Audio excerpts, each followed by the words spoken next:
Good evening, fervent viewers of My Media Prime TV and, of course, fervent viewers of Prime R. Thank you for joining us on tonight's edition of your favorite evening program. As always, on Tuesdays, we discuss marriage and relationship. And tonight, we are going to be discussing the second part of last week's topic, dealing with difficult in-laws. Is marriage truly for two persons? Also on tonight's lineup is managing the desire and pressure of physical repackaging, risk, benefits, and of course perspectives. With us in the studio is none other than Apostel Alfred Esinge. Thank you so much for joining us on tonight's edition of Prime R. Thank you very much, Faith. Thank you for always giving us this opportunity to be a blessing to our communities and our society. And I greet my colleague, Reverend Ken, who is also here, who has been a blessing to us all the time. All right, we also have in the studio Reverend Kenneth. Thank you so much for always being with us on Prime R. Thank you very much, Faith. Good evening, Apostle Esinge. Good evening to our viewers. Good evening to Madam Asanji in Bamenda. Good evening to the technical crew, and good evening to the viewers who are there for us to be able to commune again on the airways of My Media Prime tonight. We are glad to be here, and we trust we're going to have a swell time. All right, joining us too in the course of tonight's program is Counselor Mrs. Yvette Asanji. As always, she's going to be giving us a feminine touch, a feminine perspectives. Today's topics. Last week we were discussing handling or dealing with difficult in-laws, and we had so many reactions, so many. We tagged them, cry for helps. And tonight our apostles are going to be attempting the best possible solutions to some of these worries. But before we dive into the crux of the matter, that is to say the very first part of tonight's program, handling these issues that were raised by some of our viewers, Apostel Alfred, let me begin with you, where we had not necessarily concluded last weekend, but would you say, with regards to dealing with difficult in-laws, is there like some sort of a one-size-fits-all kind of approach to, is there a temperament that we should approach, generally speaking, when dealing with in-laws? When you talk about a general concept or general approach towards solving the in-law problem, it may not be correct, because couples are different. In-laws are also different. Not all in-laws are the same. Some in-laws are troublesome. Some in-laws are demanding. Some in-laws they come regularly to the house of their children, while some don't even bother. There are some people that if their daughter married today, they will not even pass in that house until they are invited. But there are some that they will think they still have the right to come. So it depends on who you are dealing with, which kind of couple you're dealing with. Because we know some certain tribes, they will come to your house, not only the father-in-law or mother-in-law, even their relatives, their uncles and everything. They will come and make your house their own home. That is how it is. But it's also a nice thing sometimes is if you have wonderful in-laws who want to come around, they want to be around, they are also helpful for the building of the family. In those cases, we say welcome and we accept them, because an African marriage is not just for two people. It's something that has to do not only with the in-laws but also with the neighbors. Like I'm saying, that most of you don't even know that your neighbors know your marriage more than you. That's what I'm saying. So never you assume that there's one particular approach that works for everybody.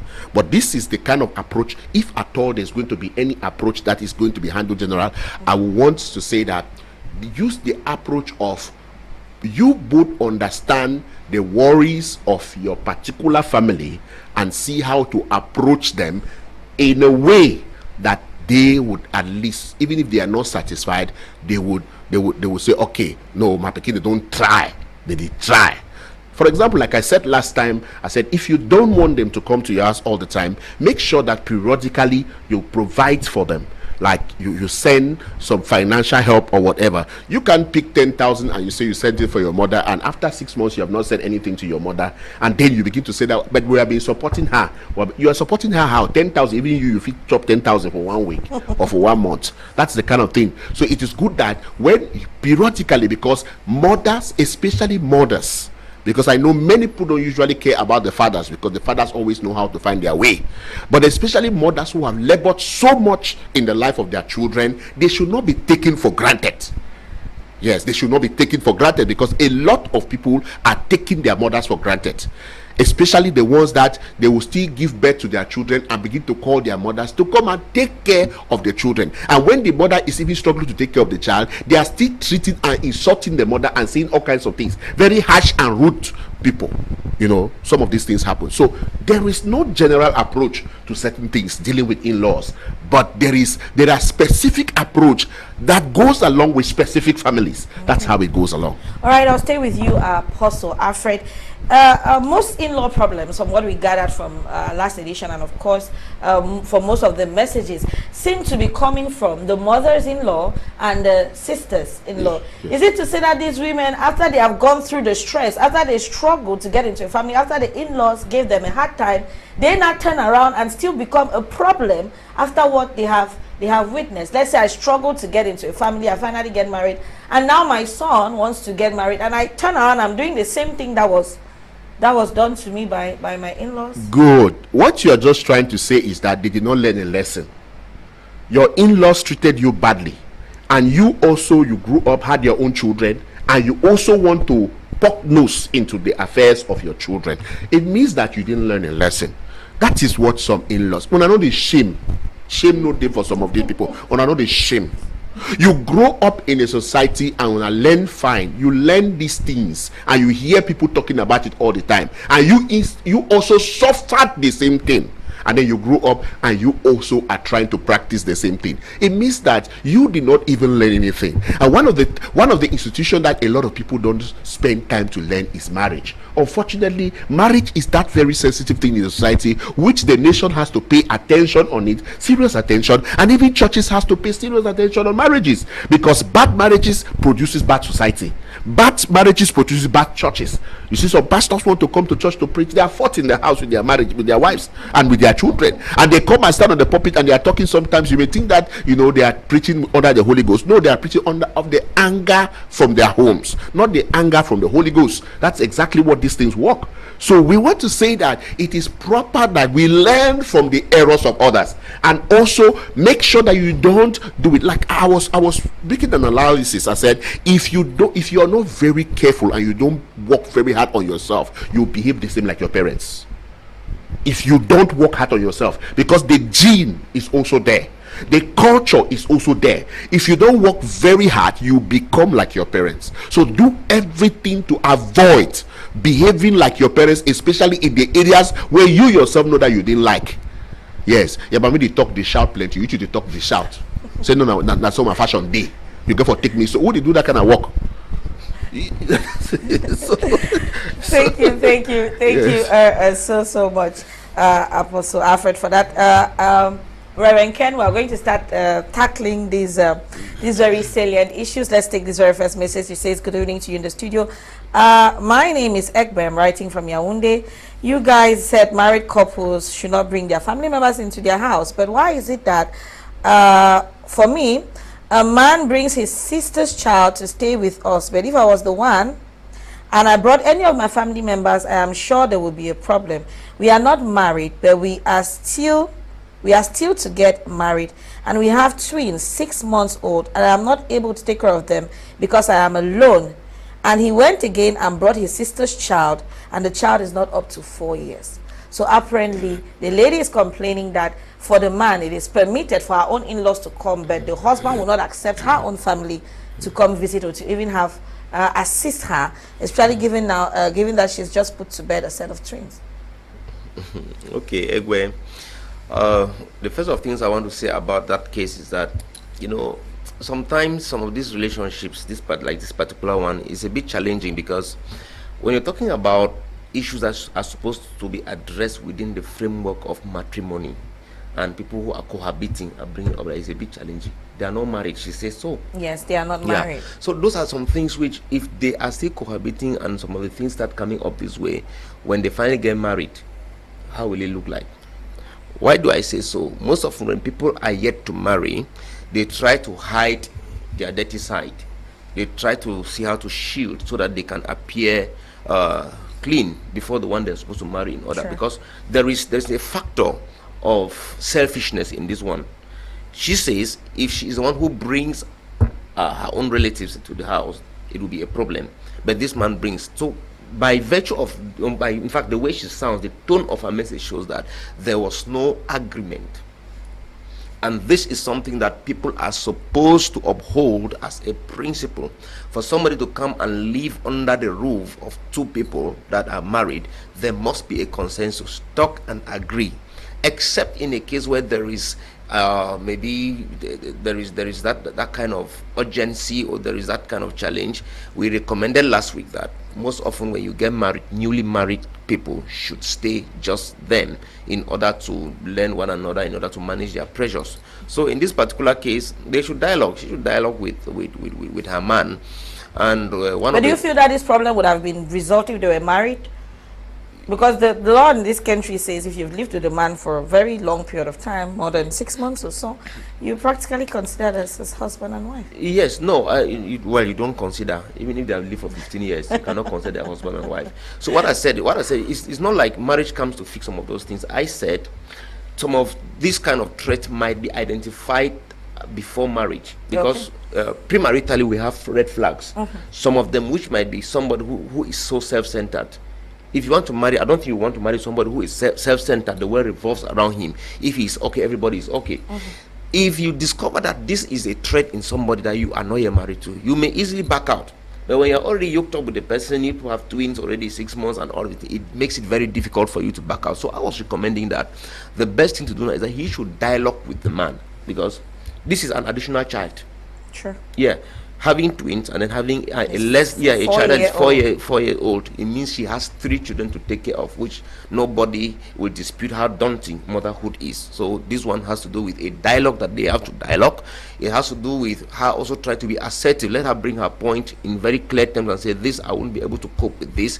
And if it is that the man brought it maybe with the intention that they are supposed to now hire a house help, okay, that should be the next step or the next phase of the file, which they should be able to accelerate, else she's going to break because of the pressure that's going to be on her. Okay. That is, she must assert herself. If not, it will like, okay, she has accepted and she's on it. And many people do that in relationships. You are dying in silence. So she should assert herself. Asserting herself means she should say, this is the challenge I'm going through, I won't be able to cope. And you say it with a lot of insistence and consistency. All right, I stay with you, Reverend Ken. Good evening to you all in the studio. Please, how do you avoid in-laws from coming to your house frequently, especially in-laws that visit and they refuse to go? Hannah from Limbe. They come frequently and then and they refuse to go. So I assume that some of these in-laws, maybe people are not married, because they won't leave their own homes, or they are married and their marriages are not working well. Yes. They want to come and spend time in some other person's homes. I think we are talking and laughing as if it is an abstract issue. It is very recurrent in today's society, and some tribes are very, the viewer even cited a tribe. Okay. Yes. So cited a tribe. It is very recurrent, and what we said, I think we said some of these things last week, that the best thing to do when these kind of things are happening in a relationship is that you, who is the one related to the one coming, that is, if I am the husband and my family members are coming, I should be the one to really face the issue very well, because she's talking about an in-law. It means that it is her husband's family that is coming. So me, as the husband, I'm supposed to handle it squarely by saying that some of these people don't come again. This thing, so you laugh. What I'm saying is this. Why do they go and call your name in a family meeting that you have refused your relatives from coming to visit you? A wicked man, wicked uncle, and all of this. If you're a man that is trying to be your family and you're still afraid of being called in family, then you are still a boy. You're not a man. When you are already at the level you are getting married, you are one of the characteristics, attributes of a husband is a shock absorber. You should be able to absorb certain shocks and certain things, because okay, will I want to preserve a good face before my family and spoil my marriage? No, it's not supposed to be so. The issue is that when people are married, there are people you can help from a distance. Except case, like we said last week, except in cases where you see that there is a dire need for the person to come to walk in, which must be, at least you people try to agree on, and everybody should try to be human enough to see that this is a need. But you want to talk about people who come, they very frequently they come and then they refuse to go. And you will not be able to put certain things right. It will not, in fact, you only complain, and you cannot have a relationship where you only stay to complain, you complain until you are not doing anything about it. You must be able to assert yourself by saying that this person who has come, which is from my side, if it's the woman who gets up to say it, they will tag her as a bad woman. They will even tell her she's a witch. But if it is you, the man, from whose side, and it's the same thing for the woman, if they're coming from your side, get up and say certain things. And it will also go the same thing if they come and are misbehaving in the house. You, the woman, if it is your relative, you should be able to face the thing more violently than if it is the man's side. It should be either way. If you want to allow your spouse to face your in-laws, it is going to create a lot of difficulties and challenges in your home. All right, Apostle Alfred, I come to you. Good evening, Faith, and to you all in the studio. My husband's sister lives with me at home. When I cook, she will always insult me, whereas she doesn't know how to boil plantains. And my husband is out of the country. When she eats, I'll wash her plates. Please help me. I am dying in silence. What should I do? I'm writing from Douala. Winnie is watching from Douala. Oh, my God. You know that, Faith, the main problem we have is that when in-laws are poor, it's a very big problem. You can drive them from the house. Just imagine that your in-law come and give you one car. You will not drive him there. Now the poverty now they worry we for the Africa, because the truth about it is that in-laws are usually wonderful people. That's what I'm trying to say.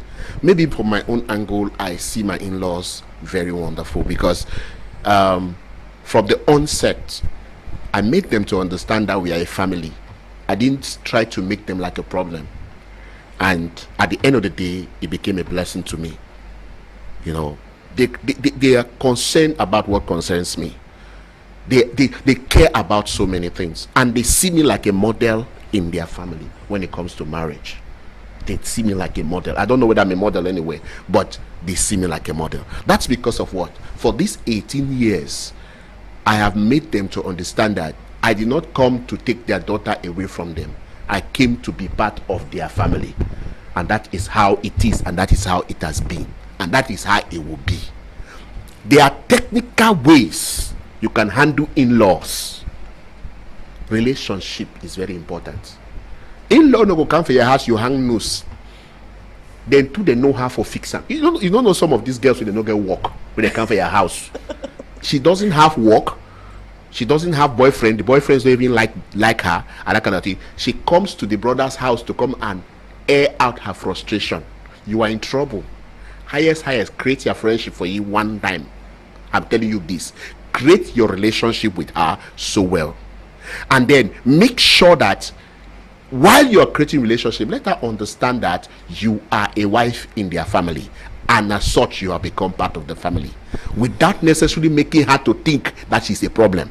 There's a way you will start insulting somebody and she will take it on it and give you back. That is how this thing is.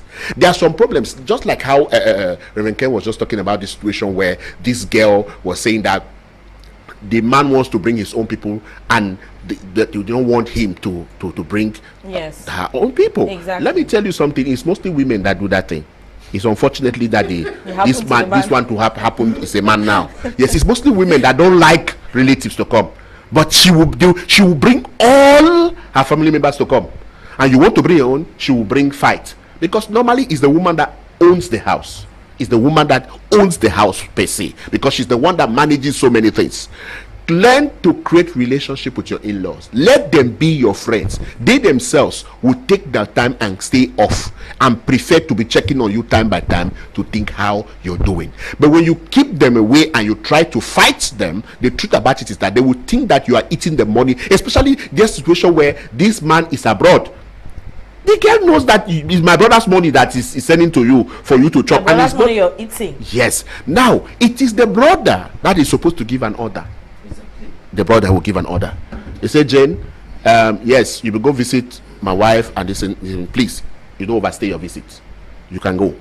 May another family member come and visit, because you just want that they should check your wife, because most of those situations they want to get reports of how the woman is living her life, because some of these girls, by the time you marry her and keep her and travel abroad, she will go and be living, lavishing their money that the man is sending her, those kind of things. So the man may want to create a situation where somebody is watching after my wife, but when you discover that there is that conflict between two people, you begin to see how to adjust it. But unfortunately, some men like that situation. Well, there are cases where men have traveled out of the country and Yes. have compelled their wives to go live in their family houses. That is why To I'm go telling live you. with their mothers. The woman that does not want to go and live with their mothers, they will send somebody to stay with you as a monitoring spirit. That is, yes, that is how the thing is. It's a monitoring spirit. They send that girl there. The girl is a problem and the husband understands that. And the husband does not want you to be friend with that girl, because he knows that when the sister is a friend with you, the sister will not tell her the right things that are happening. Say the truth. So yes, so when you now report to your husband, the husband will just say, no mind, that my sister is, I go correct you, I go talk for you. But the truth about it is that he does nothing. Yes, he likes it. But I want to know turn friend, they will start do, because you know that there are some in-laws, some of these girls, they can take the brother's wife and give to another guy. You don't know these girls. When these girls need money, they need something from another person, they can take their brother's wife and give it to another person. We have seen so many things in this life. I have seen a lot of things. There is nothing that women cannot do if they want to do it. Yes. So a man prefers sometimes that the sister-in-laws don't even have good relationship with the wife, because of what? He wants to know more about what is happening with the wife. Because when people are in conflict, you will always express yourself and tell the truth. But when you are not in conflict, you will want that they are scattered. Now listen to this and listen carefully. Never make your home a comfort zone for in-laws. Don't make it. Never make your home. What do you mean by comfort zone? Comfort zone, it means that they can come at any time and go back at any time. Don't make your home like that. This responsibility is for the man. I'm talking about the man should never do that. Don't allow it. For the women, sometimes I say this.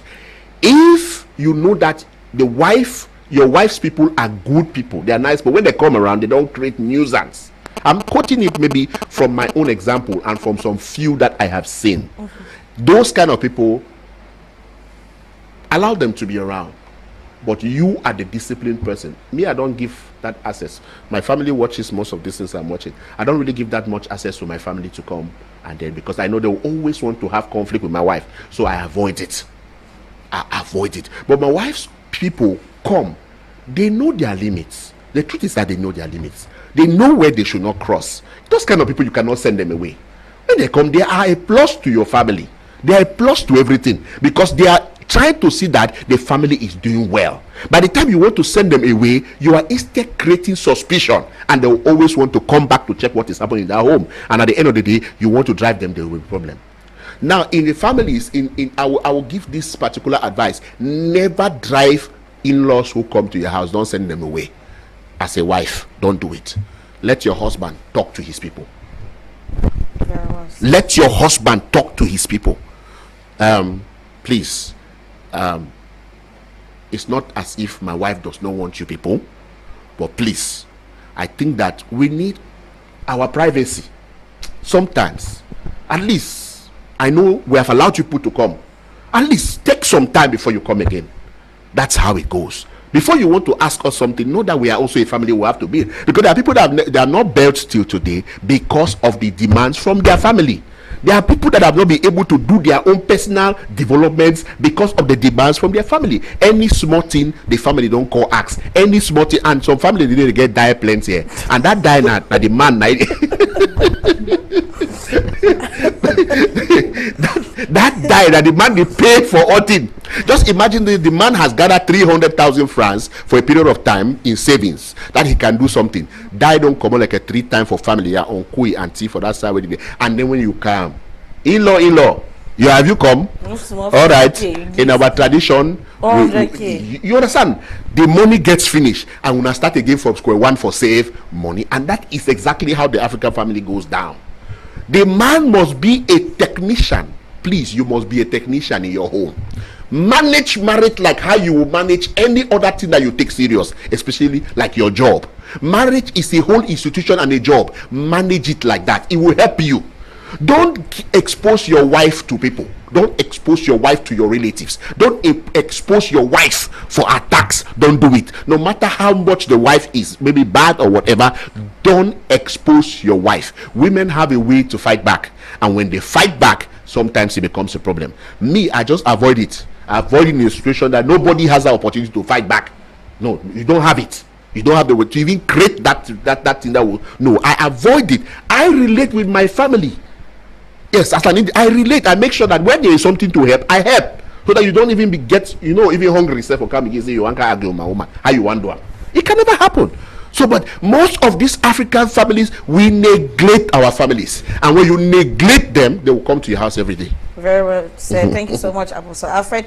In a similar situation, probably. Greetings to you and to the wonderful panelists. I'm enjoying the program. My name is Hilda. My worry is about a situation where a man gets married to you, and you and your husband live in your in-laws compound, where you have your mother-in-law, your great-grandmother, your his younger brother's wife, and children. How do you cope with the daily quarrels? It's a very difficult situation. Please help me. We don't allow such things. When we, like, within the framework of the church, we cannot allow somebody to marry and carry the wife and go and live in the family compound. You are not yet ready. You are not ready. How can you marry your wife and then you take to your family compound? We don't allow it. We don't allow it. Yes. Those are some of the things which maybe premaritally they ignore counsel, they ignore advice, because one or two persons would have spoken with them that, okay, now you are going to marry like that. I'm not seeing a studio somewhere that this is where you have rented and you are living. They will either want to precipitate the procedure and say, no, we just want everything to be finished by this December. Everything should finish by December. And the end of it, they carry a wife, go and stay in the family, and then the woman becomes the family wife that everybody sends, everybody talks to anyhow. She's younger brother. She's always cooking for we have even had a case where somebody's younger brother slaps the wife. We have had cases like that. So there are things that if you as a man, you are about to get married, you don't have in place. We just say, brother, just be. And some of those things we used to encourage from that if you want to get married at 30, if within the first 30 years of your life you are not married, it's not kill you. It's not 2 years that you want to put things in place that you would die. Very good. Why are you in a hurry? Just be patient. Be patient for 2 years. Yourself. That is it. Patient. You cannot carry a woman and then you go and stay in your family house. Now already trouble that. No, there is no way. Even if that family is Jesus' family, I don't see how they will not be quarreling. There will be trouble. Serious ones. There may be cases where you say maybe you went and stayed and then there was a difficulty, you come to squat a little. Yes. There may be such a situation, force majeure that has come. There may be. But to say after you leave from your honeymoon or you leave from you carry your wife and you are going back to your family house, it is unacceptable. And you as the woman, before and if you want to speak, you are the bad wife. You are the bad wife. Only a small one close one don't take, and now you vex. Then you vex more close. You say, no, when my brother buy him. So all those kind of things, it has to do with you as a woman. Why are you accepting to marry such a man in the first place? First of all, you go and see where in fact, let there be an inspection. But that we usually do that. We don't joke with that. We go and see where the boy lives. The love. Okay, the church does that. We do that. Yes. We go and see. If in fact you want to see your bed, want to see the mattress on it, want to see at least the basics. Okay. If it is not intact, the marriage has to be postponed. Simple. It has to be postponed. Why? That's a good example to follow. No. I have seen that kind of a situation. I don't care whether you take me enemy, no consent. No, in fact, you must do it right, so that when you enjoy it, you know I can enjoy it for you. You want to give sleep with your woman, they can't spy for window for a year, whether now what you do, or that kind of thing there. So kind of small kind of what's in there. Your woman doesn't parts, they can't get check and say that woman. So kind of funny kind of thing there. At first, you don't even imagine that most often in that case the woman becomes a house help. He will wash everybody's dresses, even from, in fact, he will wash everybody's dresses in that house. And the least resistance will be that she is a bad woman. The small query she will have with the husband, family will put more for inside. Yes. Support That's the man. simple. They will support the man. So they will gain a bad girl. So it's not permitted, it's not allowed. For such a woman, if she's talking about her case, in fact, it is just that, in fact, it is too heavy for us to prescribe that she should go go back to their house. But let the man be ready to come and take hand of the house. This No, kind of it's situation can be a man who is like the heir of the family, who inherits property. So he's obliged to stay in their big compound. In their big compound to manage. Apostle, not when everybody is still living there. Lie. Even if you are the head to whatever level, I cannot prescribe. In fact, you want the Third World War to occur? No, it cannot go. Okay, Apostle Alfred, this one is probably a little too similar to what you had answered before, or just take two of them. How do you deal with in-laws that are highly demanding? Silva from Malabo, and this one says, good evening, I am John in Bamenda. How do you manage in-laws who have never seen you as a qualified person for their daughter? Good. Anybody that has not seen you as a qualified person, listen to me, girls. It means say a fashion no fine. Now the truth. Because before you plan to marry, just like how the boy is preparing to marry, buying beds, small television with a blue bulb, carpet for floor, you the girl, you will be training how to manage in-law as a family. Maybe there is he asks for you the man. He the man. You are married. You are married, and then the girl's family look at you say as that you are the man. You are not qualified to marry their daughter. Good. These things are vice versa. Okay. The man may not be qualified, the woman may not be qualified. Any man, me, I was rejected. This is not a joke. 1 week to my wedding, it was cancelled. They refused to collect dowry from me, bride price. So we're not ready. I sat down and I asked myself, I knew I was prepared. I began counseling on marriage even before I got married. So I understood the tactics about in-laws. Please, never marry without you understanding how to manage in-laws, how to manage neighbors, how to handle church. Because sometimes church can marry a woman for you. It's the church that can decide how you, yes, they put fasting every week 3 times and church meeting every day. You control a woman for you. These things are like that. You must know how to manage it. I was put under pressure. They said they can only sit in December. I was supposed to get married in July. 2nd July. Wow. They said they cancel. We have printed invitation, bought food, bought this. People are waiting. 1 week. They cancel it. Wonderful. And you know what? My senior pastors who went with me to go and talk on my behalf, they say, hey, they don't already talk, what you go do? They left me there and they went. Jesus Christ. I had the choice to bring fight or to cause trouble. But the best thing that you can do in your marriage, create a good relationship with the woman you want to marry. Yeah. Have an understanding between two of you. The family wants to see that the girl really loves you. Then they will have no choice.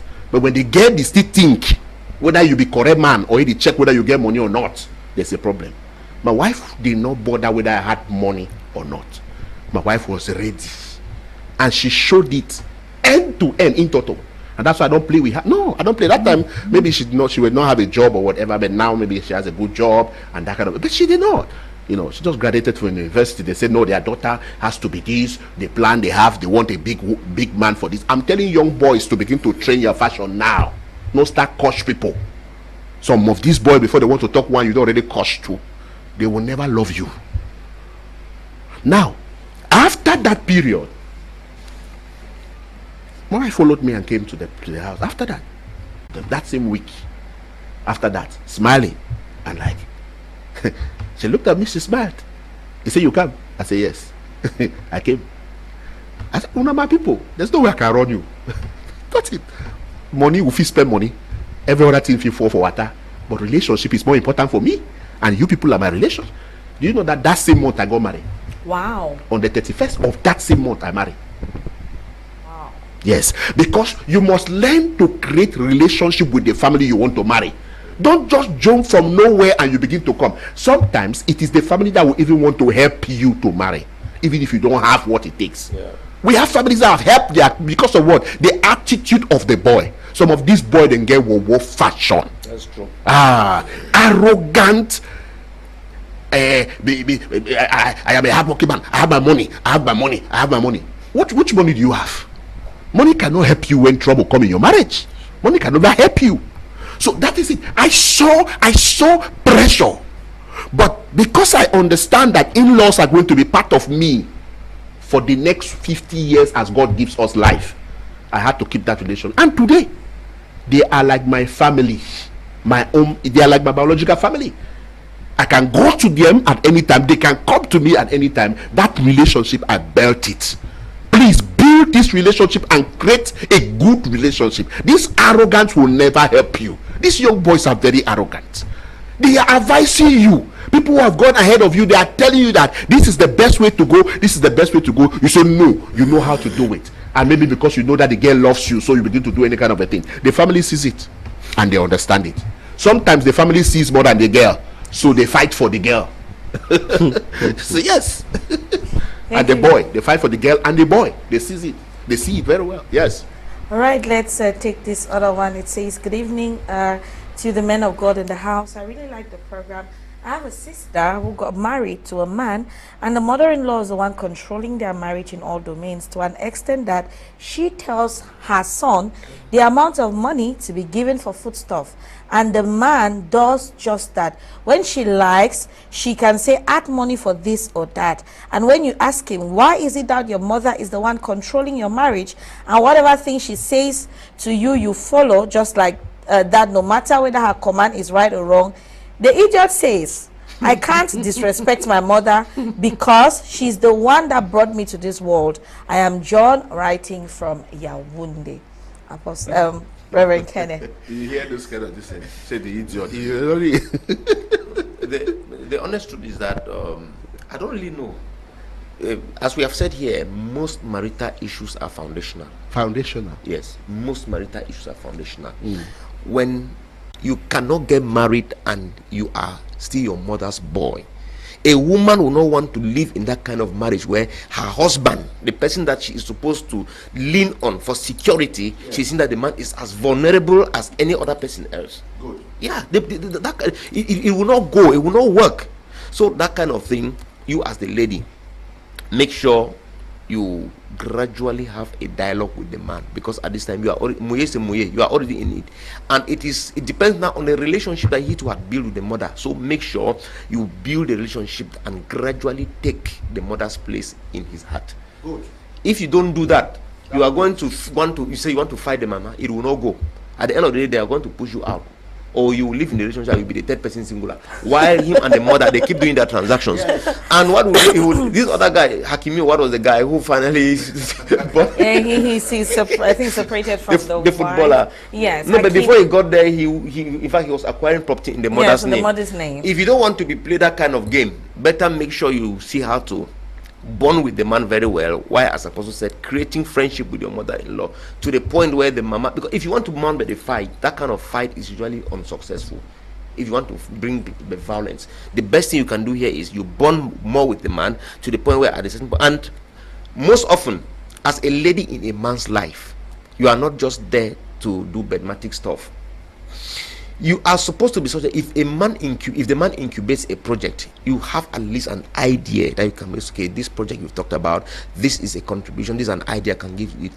This your business, this is how I am participating for it to grow, so that the man does not look at you as a liability.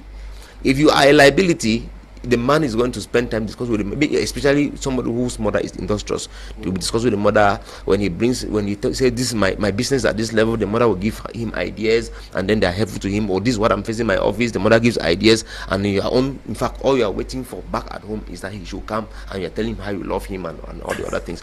Apart from telling him you love him, make sure you contribute to his development as a person and to the development of his career and his business. If not, the man will not, at a certain point in time, all this I love you will not help anybody in anything. Very well said. Well, let's take some more messages. This one says, good evening, Miss Faith, and to all panelists. My advice for couples is remain united for your spouse and not in-laws. In that case, you can easily conquer difficult in-laws. Set boundaries and make sure Everyone sticks to it. I am Zozo from Bamenda. Good evening. My name is Sonia from Yaoundé. This topic is just what I was discussing with a friend yesterday when I turned down a marriage proposal because the man told me my approval solely depends on his mom and anything she says stands. I ran away from the unknown. Good evening to you all in the studio. Now, what if your spouse is the family type and won't understand that you as a person do really need your space? Worse is, he doesn't even think you and his kids are really indeed his first family and should be prioritized as such. How do you handle such, especially as he's the head of the home? I'm sure we're going to come back to that. So, Launch Tata, we are going to come back to that person, don't worry. Hi, Faith, and to all panelists. A man should never bring his mother to live with them in the marital home. Doing so will bring trouble with his wife. My opinion is that if you are to bring someone, it should be your wife's mother, because the chance of her doing everything for her daughter to stay in marriage is better than a jealous mother of her husband. Dr. Wesley, thank you for watching. Hi, I'm called Ebenezer. I have problems with my fiancée because she asked me to have sex with her and I refused to do that, and she is no longer picking my calls nor replying my SMSs. Well, the apostle is going to answer that. Good evening to you all in the studio. I'm Shadrach from Susa. Please help me. I have been dating a lady for 1 year now, but she lives with the parents because I have been struggling to raise some capital before we live together. Now her parents want me to use the little money for her bride price because they spent a lot for her education, and she read To her, sorry. Don't set up any business for her. Before marriage, avoid some kind of expenditure. 1, avoid doing projects together with the lady or with the man. 3, anything you're doing, just put at the back of your mind that it can end up being philanthropy that you were doing. Because if you say you want to set up the business and then the business gets running, and then the lady says tomorrow she's no longer interested, you will be the first person to start removing a knife that you kill somebody. So avoid the aspect of saying that you want to set up a business for the lady. What you should do is that prepare yourself, you and your family, to the extent where you can have the reasonable resources to negotiate, because marriage is a negotiation. You can meet the lady's family, negotiate and settle a marriage.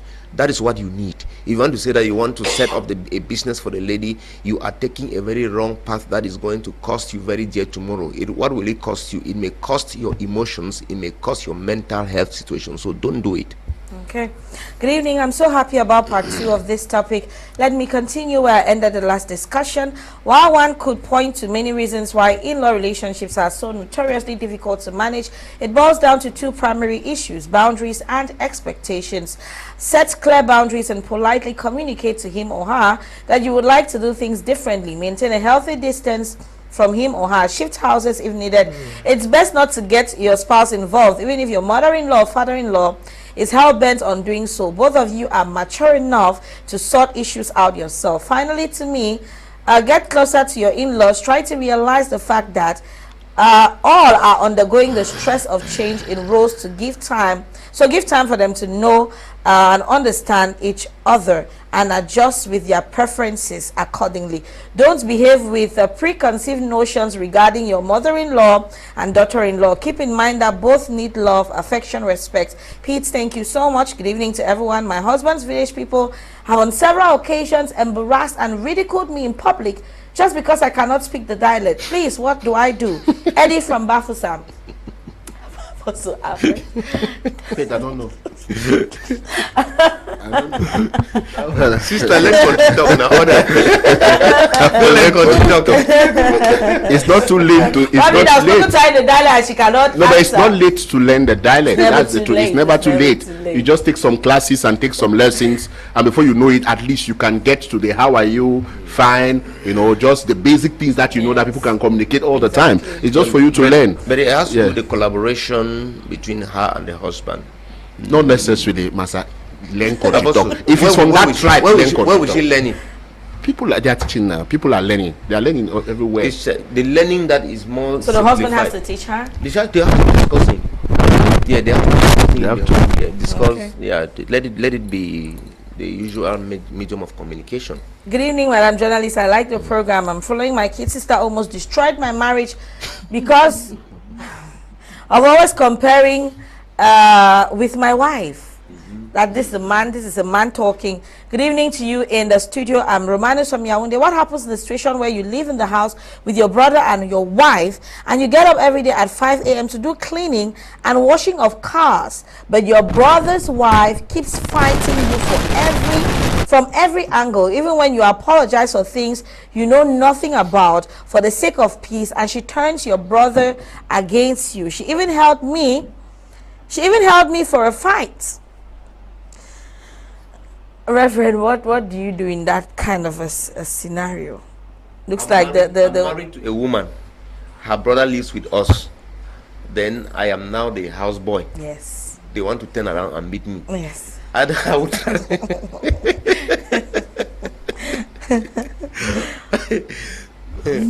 be the man over your home. Be the man over your home. As we said, that we should build relationships. There are some people that are very difficult when it comes to relationships. There are some people that even you give them heaven and earth, they will never see it to be anything. So as much as you've tried and the relationship is not going, let you and your wife get rid of that boy from that home. And if it's that they are so strong in that time, you take your own decisions as a man. Most often, some of these questions are a bit technical because you pick it from one angle. If you go into try to do a kind of diagnosis to pick out the pieces of information, you can counsel better. Because if it's just a face value that the woman or your wife is teaming up with your brother, there is more to it. Why should there's more to it? So it has to do with what we can recommend to this our viewer is that please you can meet a counselor, you meet a therapist to be able to discuss with you and maybe and your wife and have this thing brought under control, because from its face value it looks, in fact it's not as simple as it is on the surface. There is more to it. All right. Well, we are going to be getting our perspective of Counselor Mrs. Yvette Asanji with regards to these worries. I really like the program. I have a sister who got married to a man, and the mother-in-law is the one controlling their marriage in all domains. Here, she's going to give us her perspective on this particular one. I think we had read the message earlier before. And this other one, good evening to you, beautiful Faith, and to every wise man there. You're all doing a great job. What if you find yourself in a situation where your husband or wife puts his or her relations above his family? My dad has decided to put his relatives above us. He puts their needs first always. I am 23 now, being the fifth child out of 7, and nothing has changed, and his family sees nothing wrong with it. Some in-laws are just outrightly wicked, and some spouses don't just help matters. So let's now hear from Counselor Mrs. Yvette Asanji. When we come back, we are going to take a few messages, and then we wrap up on this topic and we move to the second.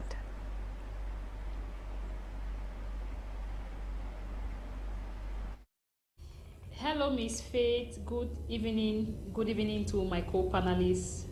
Special greetings to our televiewers. Looking at the numerous questions and questions that people have tabled, you can bear with me that in-laws and third parties, because these two always go together, in-laws and third parties remains a serious challenge in marriages. I mean, I've had marriages that today they are divorced, and majority, I mean 80% of the divorce is as a result of in-laws. So when people get married without knowing the limits of how their parents, their siblings can intervene into marriages, they make the other spouse suffer from things that they are not supposed to suffer. I mean, people, there are ladies in marriage or there are men in marriage that are going through a lot due to maybe mommy's boy or daddy's daughter. They get married without understanding what marriage is. And so when they come in, they allow their parents or their siblings to be influencing the marriage. Looking at this case, let me look at this case of this lady that said the the mother tells the husband how much he should give, even, I mean, for food, for feeding.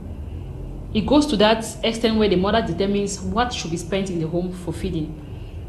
That is to say that many people get married without even understanding what marriage is. I mean, a lot. And due to this ignorance of what marriage is, they go and begin to make people's children to suffer for no good reason. Now the Bible says, a man shall leave his father and his mother and cleave to his wife, and the two shall become one. When they say leaving, okay, so men say, okay, I have left. Okay, they pack their things and they have left. They have left physically, but psychologically they are still dependent on their mom. They are still dependent on their dad. You have to live physically, financially, psychologically. I mean, living like it's not like I'm saying that you should cut off from your parents, but at least focus on your present marriage. Focus on building your own home. If your parents did not focus on building their own home, they will have brought you in your grandfather's house. So when you get married, you need to do what? You need to focus on your home. What this marriage you're building, this new family you're building, it has, let me say, it is not directly linked to your mom. Yes, your mom is the one that brought you into this world. It does not mean that she determines everything that goes on. I mean, if you're not ready for marriage, because marriage is for men, marriage is for women, not for boys and girls. So if you're the kind of person that still depends on your depends on your mom or your dad to take decisions that pertains to your home, I'm sorry to say that you're a child. I mean, you're a child that you need to go back to your mother and begin to suck her breast. You have not grown up. You need to grow up go back and be sucking your mother's breast until when you have grown up and you feel that you are man enough that you can take decisions without necessarily depending on your mom or your dad. Then we cannot say you're ready for marriage. We have a lot of boys in marriage. I'm tempted to say boys is. We have a lot of boys in marriage. We have a lot of girls in marriage. We don't have men in marriage. We don't have women. A lot of childishness, a lot of immaturity, no sense of focus. I mean, there's a lot that is going on in marriages that it has made marriages worse. When you get married with this kind of mindset, tell me how your spouse will not suffer from things that they don't know of.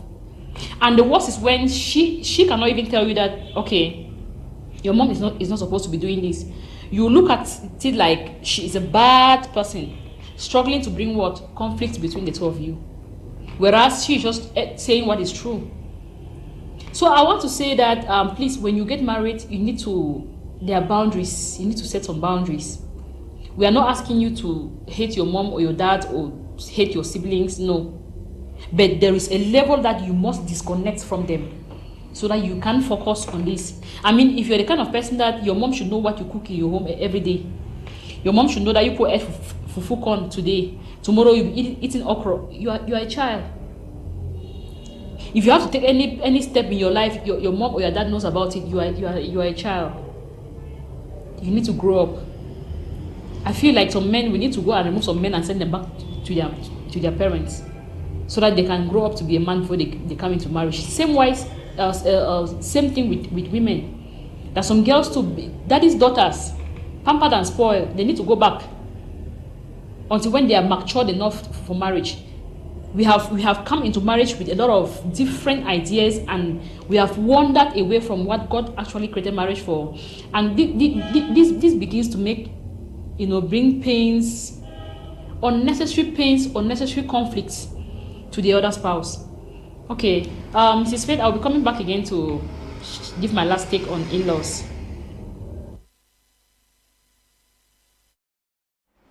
Thank you so much, Mrs. Yvette Asanji. We continue with a few more messages. Good evening. I am Osoke Assurance texting from Kumba. My husband has abandoned my family because of their behavior. What should I do? How can you deal with a man who keeps insulting your mother whenever there is a misunderstanding? Sylvia from Kumba. Good evening. I'm Pearl writing from Limba. Please, I need the Apostle's number for marriage counseling before I make up my mind to marry. Okay, we're going to give you that at the end of the program. Hello, good evening, everyone. Very interesting topic and contributions from the invitees. Faith, marriage is for two persons alone, but family has a great role to play in Africa. Faith, yeah, you're saying, are you asking if I'm married or you want to marry? I not read that one well. This one says, hi, good evening. Very interesting topic.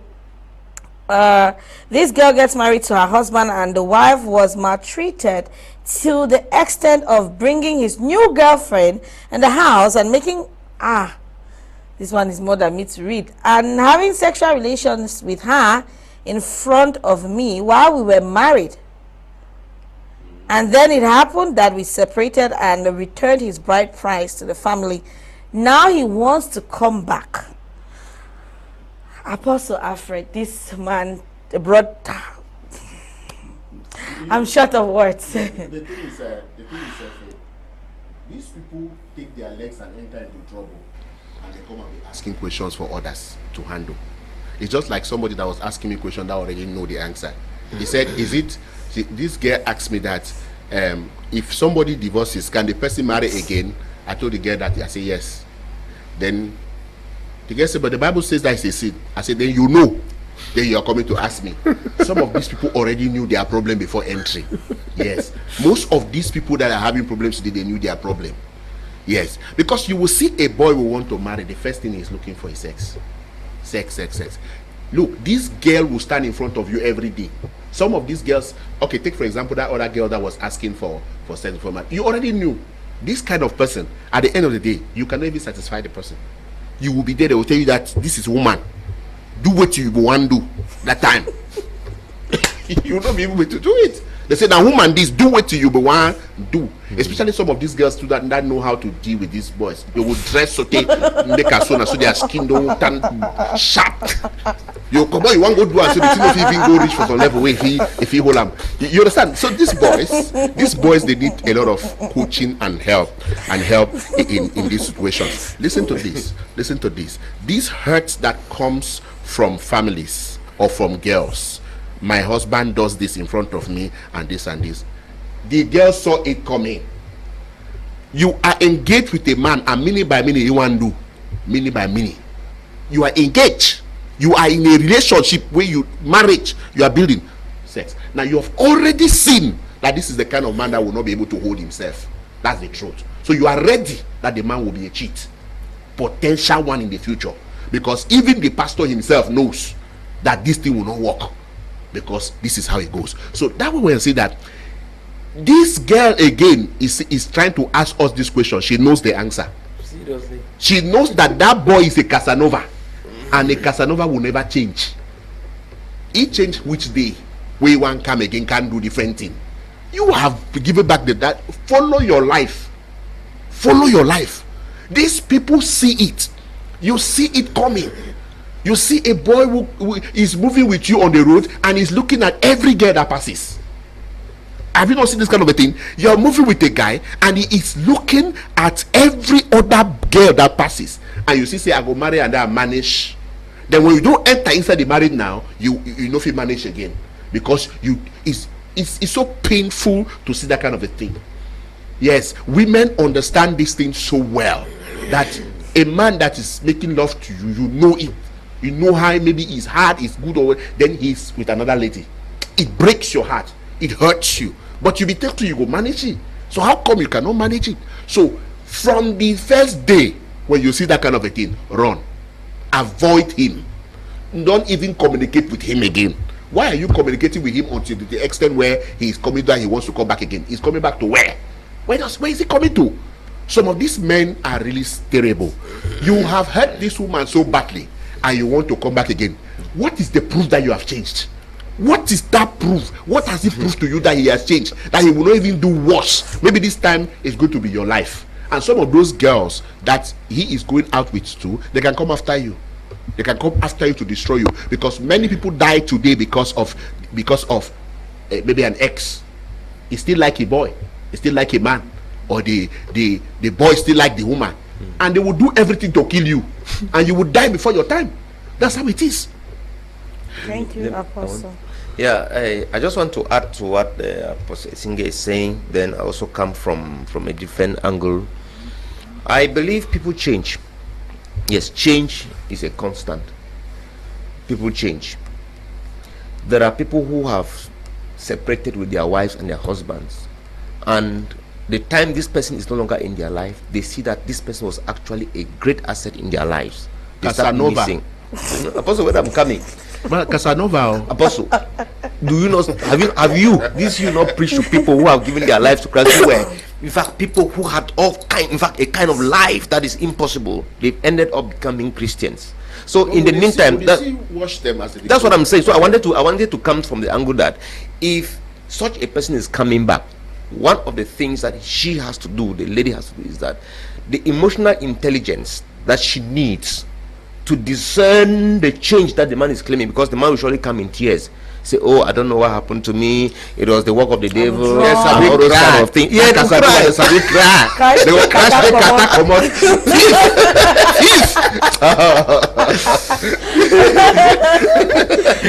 You know that kind of, and that is why you, as the person to who is receiving the crying Casanova that is coming back, you have to be emotional intelligence. Good. Then you don't respond, or you don't give him the positive feedback in a hurry. You make sure that time is given for the change to be proven. Jesus Christ, it was John who said, I bring for the fruit meet for repentance. Let the fruits be seen that this person has actually changed. And then let there be a time of discussing together with not the family only, but with a counselor. 2, go for medical checkup, because within the time you have been away from one another, much would have also happened. If you be with the man who go carry HIV, come now, see me, you come, then contaminate you and so on. So all of those things have, it's like you are refreshing the relationship to start all over, to start anew. You do your premarital health screening again, not your health screening again. I don't know whether it's premarital now. You screen yourselves, you do the counseling and discuss, and see that there is actually change. For me, I don't see it a challenge, especially when they were children. Coming back together, but beware is a possibility. of soul tie is different from love. You mean soul ties that was created between you and the man? Between you and the man during the sex period and other things, you establish a soul tie, which is not love. So when it comes back, you will still be feeling for him, which is just a soul tie that is fighting. Not that you really love the person. Not that you really love the person. Yes. But now, that's why I said the emotional intelligence you are supposed to be is to really see whether there is a change in the person's life, and not him telling you. Not him telling you. You have to verify for his friends and other people too. The words that the person will be using and telling you how he has changed, how he has become an angel now, the words are not really to be taken with a pinch of salt. You make sure that you have some time to reflect over them. You have to even pray. If you believe in prayers, you pray and ask for the leadership of the Holy Spirit, and you don't just do things haphazardly and rush as if you were just waiting for him to return. Okay, we'll take this last one, Apostle Alfred, and then we hear the last words of Counselor Mrs. Yvette Assange, and then we move to our next topic. Good evening to you all in the studio. What if your spouse is the family type and won't understand that you are that you as a person, you really need your space? What still, he doesn't even think you and his kids are really indeed his first family and should be prioritized as such. How do you handle such a situation, especially if he is the head of the family, of his family? Writing from Yoke Muyuka, Solange Tata. Now, it is very common. This one particular thing is common with the African family. Most of the boys, especially the ones that are breadwinners, they may not necessarily be the head of the family. They may just be a breadwinner. The only person that has a good job in the family that takes care of everything. Now, listen to this, girls. Girls are really selfish in many times. They are really selfish and very possessive. You come to a family, you want to marry somebody that is the head of the family, or somebody that is a breadwinner, and inside the 1 year we don't marry you, or 2, you want movie for the family and you want for squeezy, may you not get nothing for do with the family again. Master, no be so they talk this thing. You get for do this thing with time. A person that was a breadwinner in their family is very sensitive, and before you go married to him, you knew it. You knew that he was the one that was doing everything, and he cannot just cut off like that. Some of these girls are funny. You have made a lot of people abandon their family. You have made a lot of boys desert their mother. That mother that he has known for 30 years, 35 years. All of a sudden, you don't marry for 2 years. You want cut you off for that mother because of say you want your space. Now, which kind of space you want? But if they give you space, you know if you keep them. That's the truth. Because there are some things that it is the in-laws that play in the life of the husband that makes him to stay in the home. I'm telling you, some of these, the roles we play in the lives of our own people who are married, is what keeps them in that marriage. Because before they cry of something that their husband cannot do, we help. Before the boy cry of something that the wife cannot do, they help.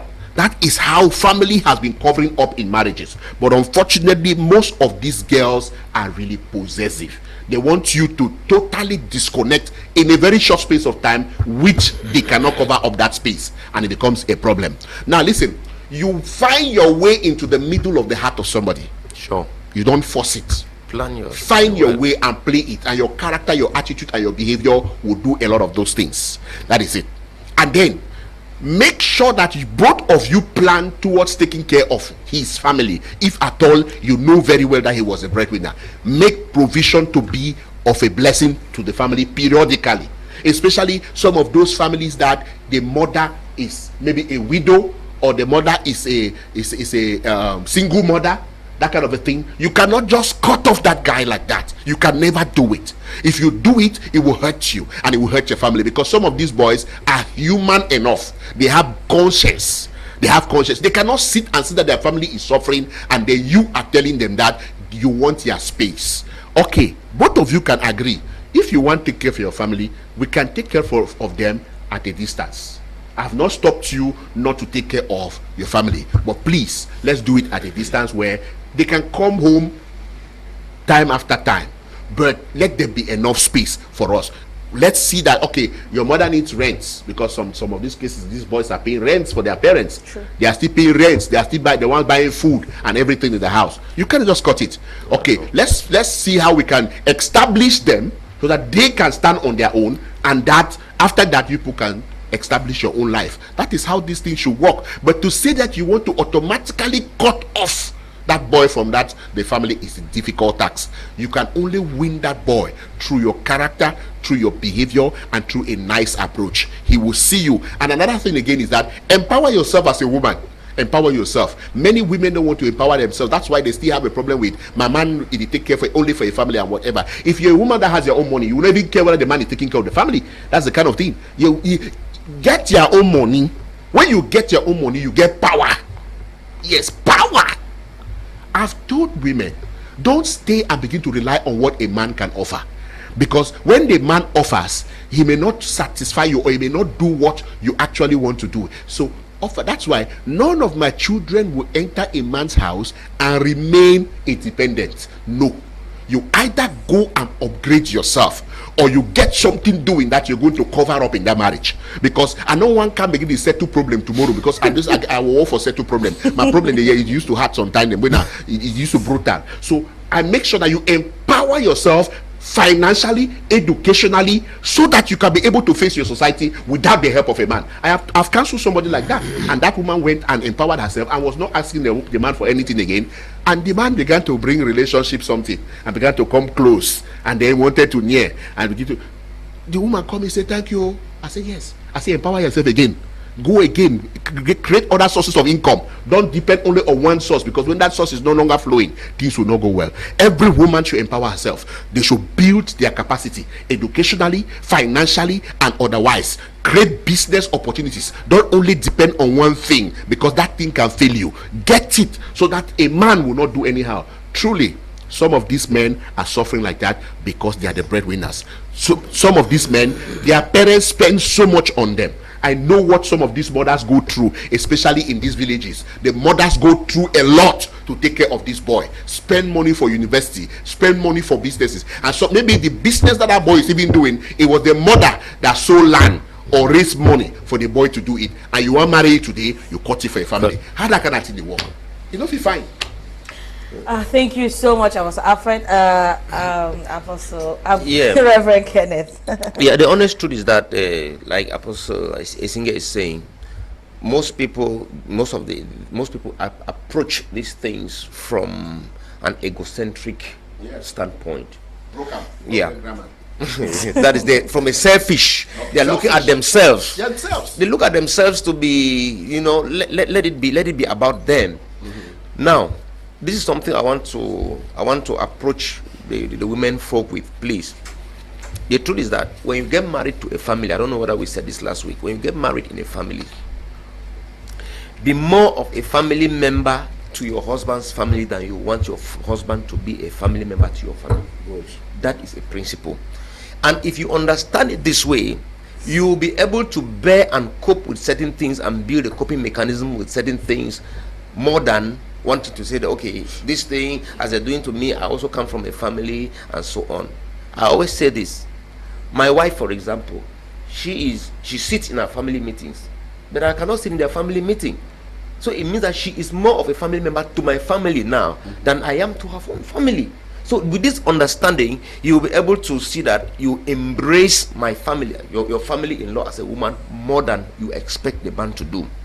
Secondly, this aspect of some people who don't, the women who don't want to empower themselves in relationships, also men whose wives are the breadwinners too, because there are some women who are actually the breadwinners to their families. Yes.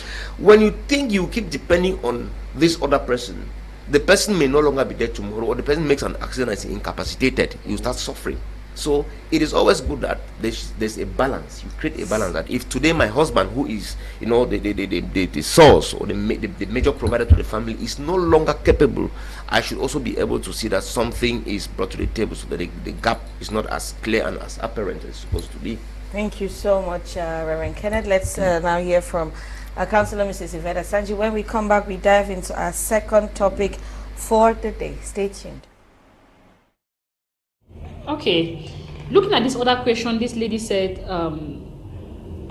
the dad takes a lot of responsibilities for his family but does not concentrate on them. You know, it's like you get married and your spouse is so much into their family, does everything for their family, but neglects the marriage and the children. Now, this is still something that it still links to what I was saying in my first contribution.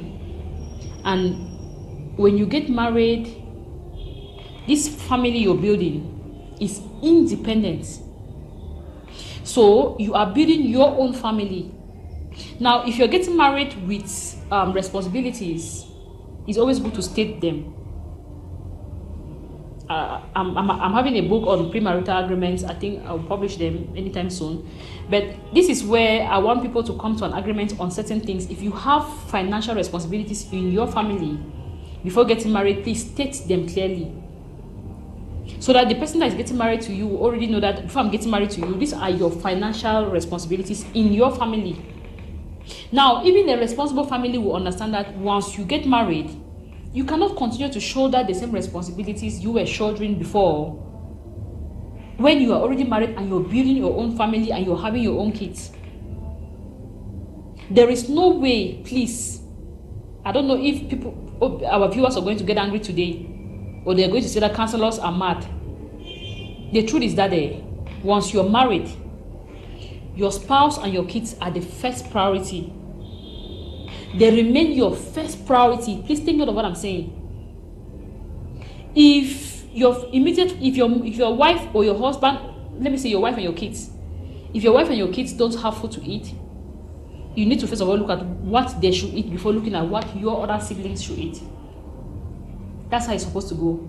We are not saying that you should. It's a kind of a kind of enmity between you and your parents or your siblings. No. I already said state boundaries. This is your first priority. Before marriage, your parents remains your first priority. Once you get married, your spouse and your kids becomes your first priority automatically. So if you neglect your family and begin to do things with your family, you are not doing the right thing. I think I had a couple. The man constantly spend his time with the mom. Since the wife was staying, they were staying closer to the mom. He spends most of his time with the mom. Eats at the mom's place. Just come back maybe 10 p.m. or so and comes and sleep. While the wife cooks, he never eats. He's eating the mommy's food. And so when they came to counseling, I was like, no. Who needs more of your time? Now, if you think that your mom is alone and needs assistance, get a nanny, get a house help, please. It is not in your place to abandon your family and concentrate on your parents. If you knew that your parents needed you that much, there was no need for you to get married. Because in fact, people don't understand what marriage is. I mean, the kind of commitment that God wanted couples to have, the kind of oneness. It is not something that families will be in it every now and then. So you must set your priorities right. I've said it. If your children are hungry today and they need 5,000 to eat, if your siblings or maybe your parents are in need, you must first of all start with your kids, with your spouse and your kids. It starts from there. I know that most men will not like this one, but that's the truth. You don't need to plan things with your family and keep your wife aside. You don't need to plan things with your family and keep your husband aside. Teamwork, marriage is teamwork between husband and wife. Unfortunately, you see that some in-laws are planning. They'll plan with the husband or with the wife, buy cars, buy plots, buy this one, or plan to travel, and the other spouse has no knowledge about it. Please, it's either for those who are not married, singles. It's either you're not married, please, than to marry and be doing this.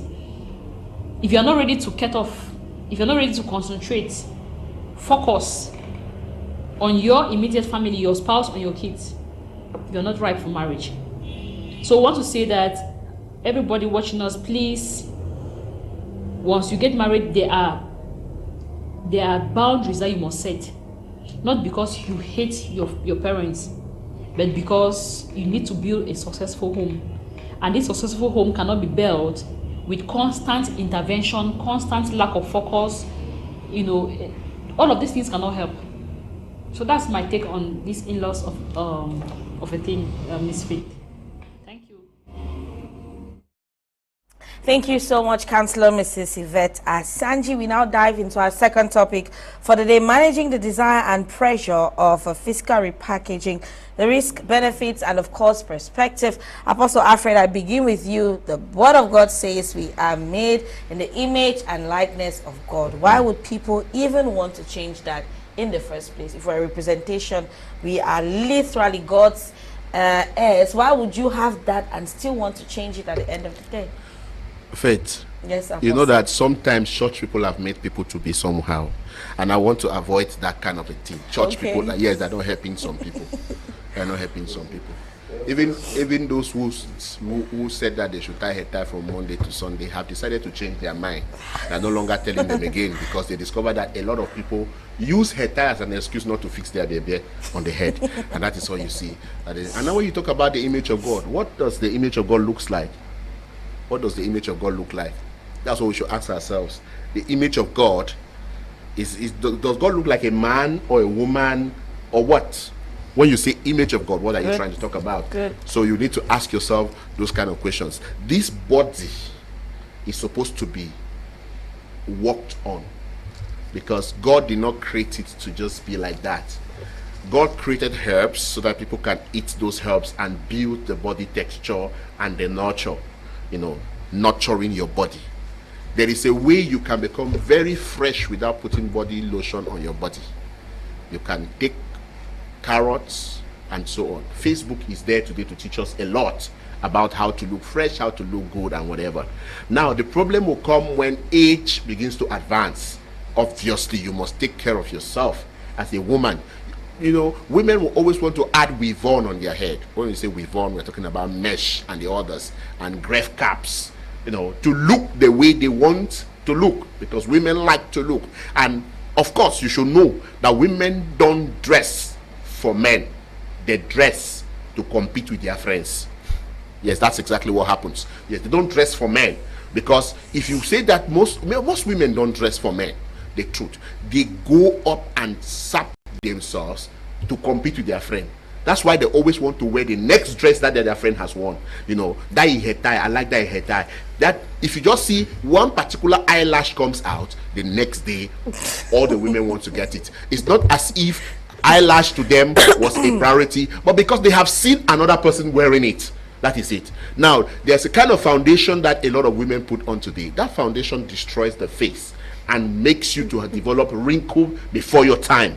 And many people put it, and when you look before the people, you look good and you look nice, but you are the only one that will look at your face in the mirror in the house and discover that you are going aged or whatever because of the wrinkles. There is a way you will fix yourself. I know when we were growing, especially in the church settings, girls used to use Mentalantum. They used to use wet lip, and then it was so beautiful and so nice. All of a sudden, they began using Pensée to the point where a person would remove this particular eye totally, remove it, and take pencil eye and change it. But there are innovations in yes, the line of change the makeup position. now. That is the makeup. It's the makeup. Please, no vex. We are handling a particular serious. Okay,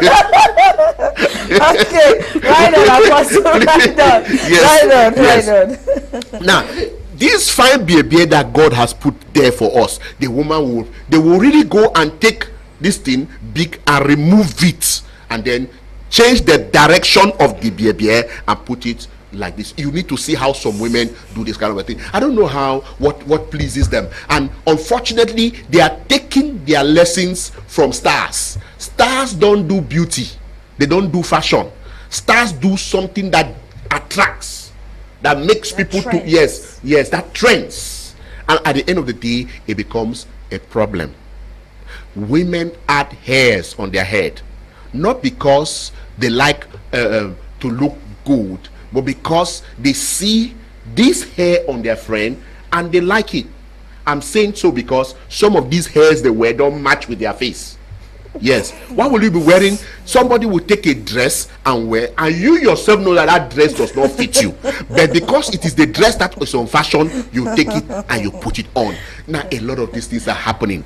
Do you know that even this breast surgery, all of these things that hip surgery, all those, if you go to the market you will see they have created new collang. These collangs that are having now foam that it makes you to have hips. Now why are they doing that? For competition.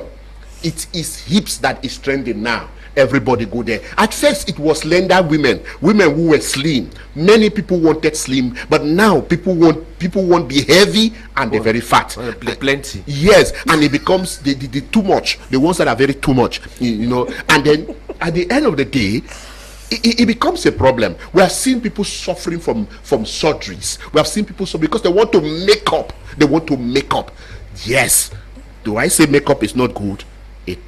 No, I didn't say that. But when you begin to make up extremely, that's why even us as men, we go to shave and we do some nice carvings and some nice things to look a little bit presentable. But we have men now who are bald, that are putting on wigs. Yes, men we have men too now that are doing makeup. Yes. You see a man line his lips, he will put that person eye here, touch small foundation so that he will pop. So it's not really just women in this world. Everybody that wear trousers, that is a man. Some people carry women in a man's body. That's what you should know. And that's why you see they are doing all those things. Some people carry women in a man. You see a man will put in black eye. He wants to be black eye. Some will be buying women. We have people that are wearing women's shoe today. We have men that are wearing women's shoe. They are putting on heels. Good. All of these things is that they inhabit a woman in them, and that's why you see a lot of them have gone into maybe homosexuality, and so maybe because they feel that is the way to look, and some are going to look. Listen, Faith, I will tell you this: the beauty of a woman is supposed to be appreciated by the husband, not by her friends. Unfortunately, most women dress for friends, not for the husband. When the husband say I want natural things, you say no, natural things for waiting. Yes, people like natural. They like people who are natural. And as a matter of fact, many girls who do this packaging, men don't marry them. Unfortunately, when they finally marry, they want to start doing packaging, and the man finds it difficult. He doesn't want to associate with that kind of a thing. It's not only because the person is a church man. No, naturally, men does not like women who attract other men on the road, because you make yourself in such a way that, and then the breast comes out. Some people, it is small children's dresses is finished from the market. parents want to go and look for dresses for their children, they can't get it again because these girls have bought everything. They have bought it. Small. You will see crop tops, small things, yes. Very tighten. They will be wearing it. Fits them all. They force them. That is where we begin to ask whether is that the image of God or what. So, Faith, I will still tell you this: packaging is good. Don't be play. That's why we use rubbing oil to look fresh. We shave to look good. Dress good. We dress good. And we don't only dress good, we even buy dresses that have fine color and fine lining. That go with our good, that goes with our this. And then we look at the mirror. That is packaging at all levels. But when packaging becomes excess, people don't appreciate it anymore. People see you like a free girl, or they see you like a free woman that can easily have access to. And even if they don't want to come and talk to you, that is how they think about you. And at the end of the day, you begin to disturb yourself, that you begin to complain that people are disturbing you. How are they not disturbing you? Because you look like a harlot or a prostitute. Because now, look at it. Your dressing describes you. That is why when a priest wears dress and pass here, you will know that it's a priest. When a pastor wears dress and pass here, you will know that it's a pastor. When a prostitute dresses here and pass here, you will know that it's a prostitute. So your dressing and whatever packaging you are doing should define you. Should be able to tell people who you are. If you want us to know that you are a good woman or a married woman, how can a married woman wear skirts that is, they don't cut the line so they can reach right for up? Those are the challenges we are talking about. All right, Reverend Kenneth, we're talking about dealing with the desire and the pressures. So permit me focus on the pressures. And we've had cases of women who say that their boyfriends, their partners have asked them to look a certain way, have asked them to cut down, have asked them to take slimming tea, have asked them to probably, remember the case, one of the inspirations of this topic is the recent case of this young lady who resorted to a very crude method of surgery, liposuction, let's call it that way, and ended up losing her life. Is it right for you as a man, married man, partner to a woman, vice versa, to ask your partner to look a particular way because that way is your taste? Yes, right. It's so right. Why don't you go for your taste before? No, I'm coming. Okay. I'm coming. It's right, but how you achieve it now defines whether it ends up being a problem or not. Okay. All right. Take for granted there are men who will naturally like women who are chubby, fat women. So, this kind of man, if you want your wife to be fat, you know that it is easier to just marry a lady who is, in fact, because when you see a lady who will be fat, it is suggestive. Now, there are some people who are very slim before marriage. When you get married to them, especially when they deliver the first child, they begin to put on weight. There are some people who, by virtue of maybe the gene of weight that is in them, they are constantly on sports or doing some kind of fasting. They do fruit fasting, or they avoid eating some kind of foods in order to train. So the aspect of having a particular build and preference from a man for a particular way that a woman looks is not the problem. The issue is how do you achieve it. This issue that we've gotten into plastic surgery and all of these kind of things, the thing is posing a lot of problems. You see that somebody will naturally have a given shape or a given size. They now go for plastic surgery. Maybe they raise the buttocks, or they raise the hips, raise the breast, and so on. The medical repercussions and the risks that are attached to these things are too many for somebody to run the risk that you want to do it because you want your wife to look that particular way. The issue is that our society has gotten to a point where we have misplaced our priorities to a point that nobody can even imagine. How come you think the physical build of a woman should be something that you spend your time, you as the woman or you as the person who is going to marry the woman, you spend all your time focusing on it and not focusing on the substance that make a person? You can be as beautiful as what, but if your head is empty, that beauty has no use for the society. You can be as fat as what? But if you are fat and your head is not fat inside, with the intelligence and the smartness that can bring productivity and bring a change to the society, it will not end up bringing, in fact, having any use for the society. Most of us have spent more time concentrating on looking good on the outside, but we spend very little time spending money and resources on making our inner man becoming of substance. Good. That is a very huge challenge in today's society. There are people who can spend, you know, if you see their makeup corner, it can, in fact, it values in hundreds of thousands. You look at what they, in fact, you go to their wardrobe, you will not imagine how much it's there. But their library is empty, if at all they have one. What is supposed to build the inner man for somebody to be somebody of substance is completely absent in their lives. So that is a clear indication that our society is into misplaced priorities. The things that are supposed to make us to be people of substance, we have carefully packaged them and put aside.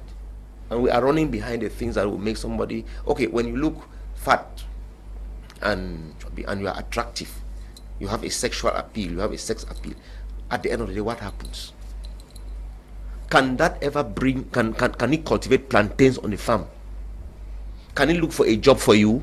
Except you want to have sexually transmitted jobs, as some people have, and you will not go and maintain the job. Because the fat buttocks and the fat breasts will now, okay, somebody will sleep with you and give you a job. But whose business will be maintained by the fact that it's somebody who has fat buttocks and fat breasts is working in that company? Nobody. What is needed is productivity. Then, look at character. Having fat buttocks and fat breasts and having good character are not synonyms. And what will maintain you in it? The man will be seeing those things every day. I know familiarity will end up breeding contempt. Especially will be seeing it every day. I read a comment somewhere of a man who said that a lady took to social media to share that she was in tears and everything. She said her man left her because he said she had developed with everything that after everything that she had done for the man said, I'm leaving you because your stomach has become too big. I don't like your stomach. But this woman had the other things that you're outlining, the intelligence, the contributions.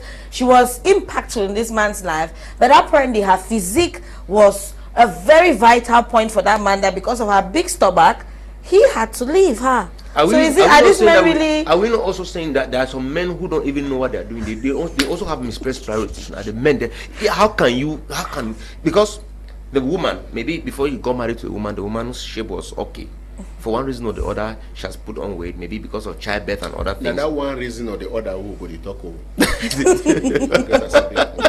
The one reason or the other that we're talking about it. The issue is that most people are, in fact, we have paid more attention to our physical outlooks than it is necessary. There are people who, when you look at them, they are not even there, but just the waves they are creating around by virtue of their smartness, their productivity and everything. That, you know, it's more to be sick. That you are not seeing them, but you can feel their impact. But some are only there, they are just heavy. You know, the Bible says some they are wonderfully and some are wonderfully made, some are fearfully made. There are people who, by virtue of the fact that they just have that size, you don't have much to write home about as far as they are concerned. So men should learn to understand that in a woman, what is necessary for a woman will be the wife, that friend, that one who can help you to fulfill purpose, that one who can help you. Am I saying that physical looks are not necessary? They are. Okay, what if you are so careful about it and tomorrow the person is uncontrollable? If there's some people who at the end of the day don't even eat, but they're only growing fat, what will you do about it? Will you divorce your wife because your wife is fat? You will not do that. What about sicknesses that have come where the person is now becoming very slim? You do everything, you've given appetizers and multivitamins, the person is eating but it's not growing fat. How are you going to do that? So those are subjective factors that come along in a relationship. But if it is just from the beginning, go into the marriage marrying the person that the size is the bed. And what about incapacitation? Tomorrow your husband, now that was nice looking chocolate color and everything, he's attacked by a skin disease and there's a challenge. Tomorrow he has an accident and that nice face is like this now. How do you go about it? So that's why I'm saying they are subjective. What is more important for us is that when we get married, we should make sure the factors that make for marital fulfillment are intact and in place. And these things have to do more with our innate factors, things that are inside of us, than this outside looking at how, how I look and everything. Look at on our social media platforms. People are more interested in photos after you've done photos and put like this and look like this. And that's what people are more interested in. Good. You do a write-up that can bless somebody, that can give something. Nobody is looking at it. What they are interested in is photos. And that's why you can see in a day a girl will put about 20-something photos on her status. What is that? How do I look at everything at the end of the day? After that, when they come and say you look good, how does it benefit you? Nonsense. True. So, regardless, Apostle Alfred, what about a scenario where you know for sure, like Reverend Kenneth has already established that we should go for more. However, we cannot also eliminate the importance of the physique. What about a situation where your partner has outrightly become negligent? They've neglected their physique. Yes, they've neglected how they are supposed to look. That attractiveness that you used to have for them is no longer there. It is slowly dying, and you find yourself suggesting or pushing them towards probably some slim course, or even telling them to probably start considering all these other things. Should you really be blamed when your partner decides? For instance, we know for sure that after childbearing, it is a very daunting task for a woman, first of all, to go through pregnancy in 9 months. After that, her body is supposed to be given time to heal, and then probably after a good number of maybe months or so, she may get back to wanting to look fit and all of that. Maybe after weaning the child and everything, she may start considering weight loss or just being healthy. What about she going through all this period and still choosing to neglect herself as she puts on excessive weight? What about a man who spends all his time in a bar and he now becomes just as pregnant as the woman? The husband is pregnant, the wife is pregnant. That's kind of a scenario. You are losing interest in your partner, they are losing that physical attractiveness, and you find yourself thinking that they should probably start doing a few touches here and there. Should you really be blamed for desiring such? Faith, let me tell you something. It is very technical. This thing we are talking about is hurting many homes. Some people are just managing the wife now. Yes, they don't just know how to say it. So let's help to say it for them. Because you use cream oil to fix yourself, and the thing end up burn you, or stretch mark, or some kind of things. And then when you remove your dress and stand before your husband, he may not want to tell you that it's not working. He may not want to tell you, not true. Even though you see Reverend Kenny talk for you about his inner man, but he also checks it. If you see his wife, you will know that he doesn't mean what he was saying that time that he was saying it. Yes, he will say it. Of course, you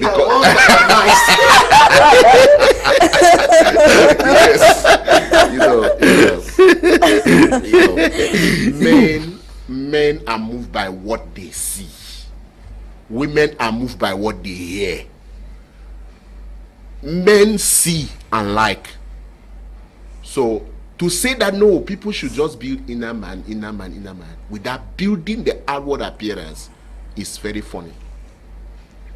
Now, when you are applying this oil and this kind of, do you know that some of this creamy oil, eclecticant, those things that burn people? Action and yes.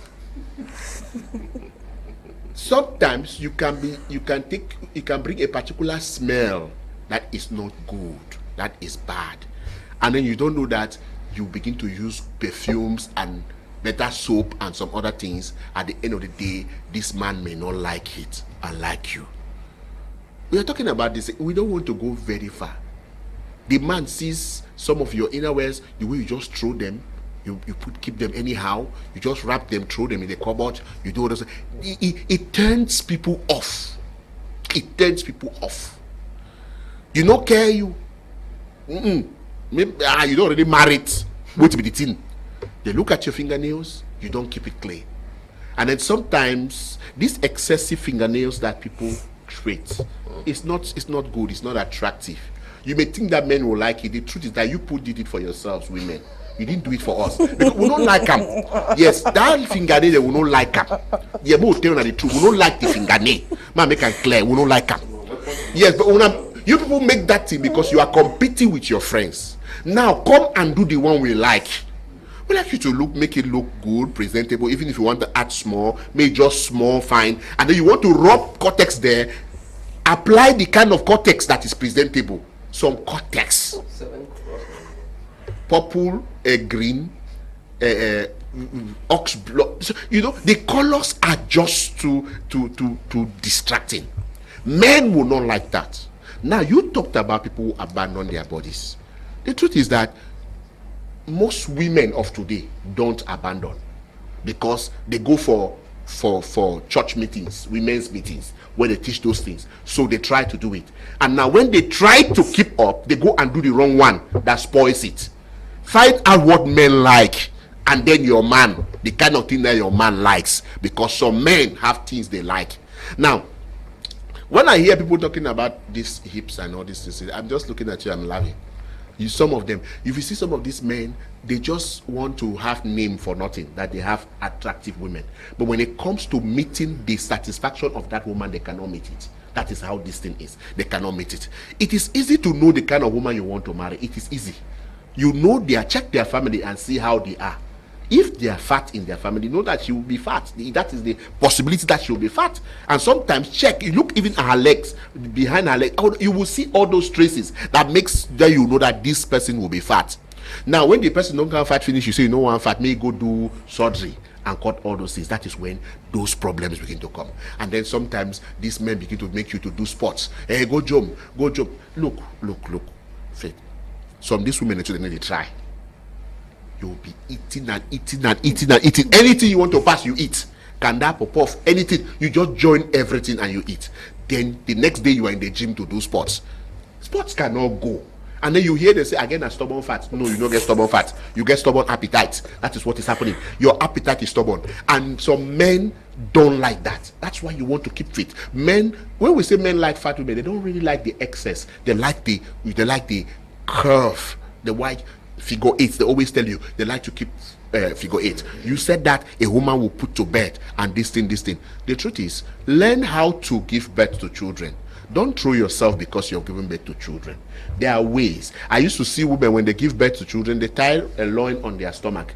They try to put some controls so that your stomach, waist trainers and all the like. But some women say, I don't care.